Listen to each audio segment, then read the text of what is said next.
Hi guys, today I'm going to show you how to register your company in Zimbabwe on the official government website. So firstly, you have to search company registration Zimbabwe and go to this official government website. As you can see the URL there.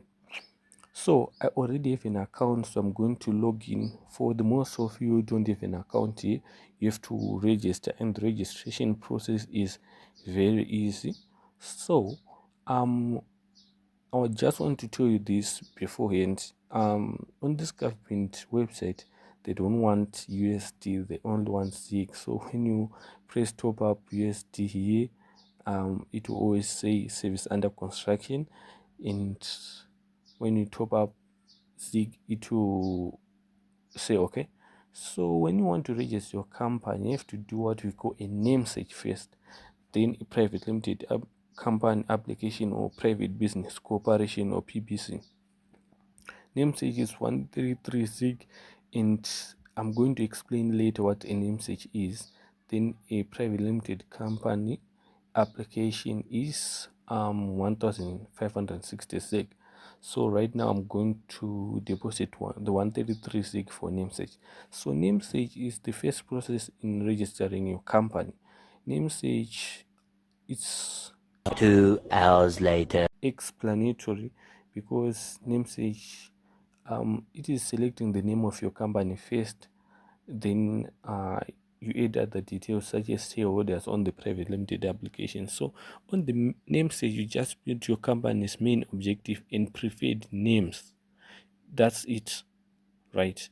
So let me tell you, when you select a private limited company here, the designation, you have to put company secretary or director. And when you put a private business corporation designation, you have to put member, because a private business corporation doesn't have directors but it has members. I think you should know that. So here you have to select your industry, then 5 preferred names, and the name you want, you have to put it in is the first in that order, the name you prefer, and second one. And as you can see, yes, saying don't include a prefix here, I should all follow that, or else your application will be rejected. So firstly, I just want to tell you on the main objective. On the main objective, it has to be very short. Don't put like an essay here. It has to be less than 6 words. If you put many words, you receive many errors. So you have let me just put like solving climate problems. Finish. You have to put a small objective, right? Then after this, your preferred names and the justification for your names, or saying it's your child's name or something like that. Then after submitting, A few moments later. you see this, right? So after submitting, you have to go on name searches and you see your registration is status is pending, and usually it takes 2 days. The next day.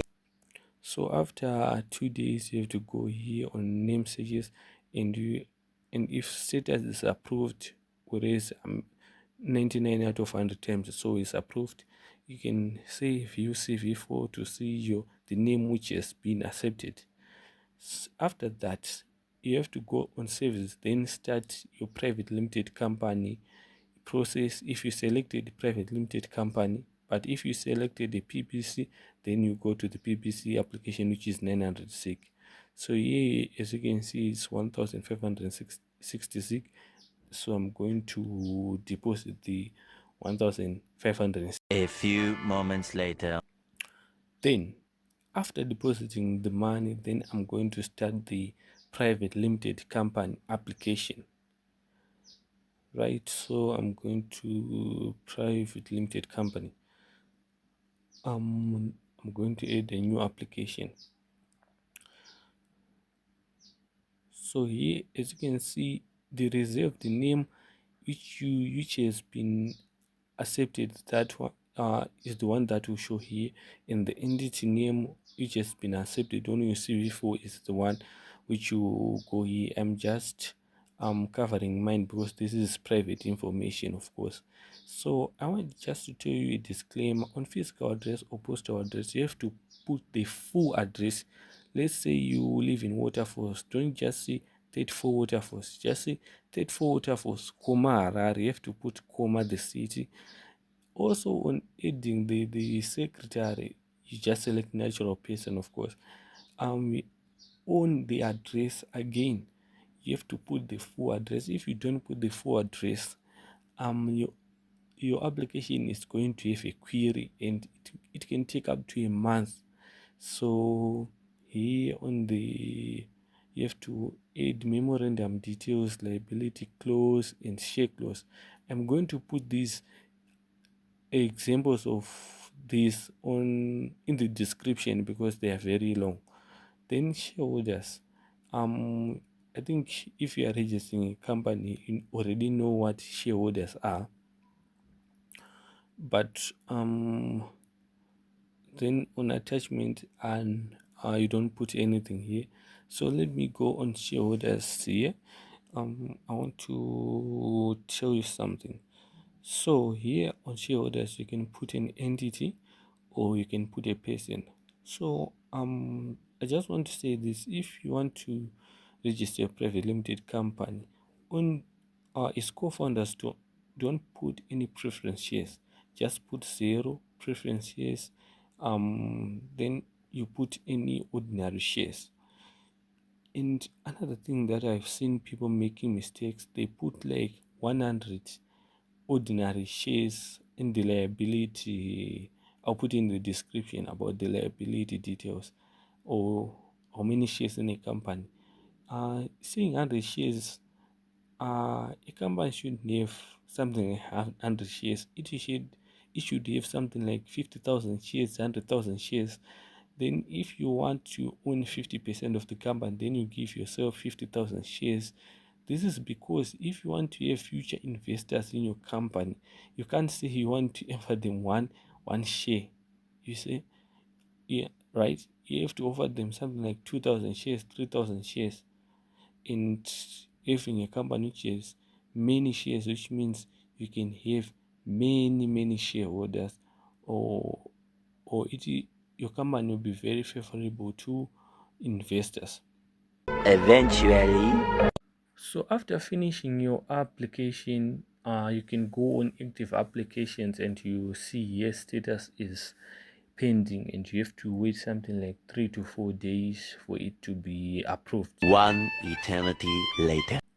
Then now after 4 days, I've come here to see if my application has been accepted. Now they're saying there's a query. I've skipped the adding the details that I had forgotten to put.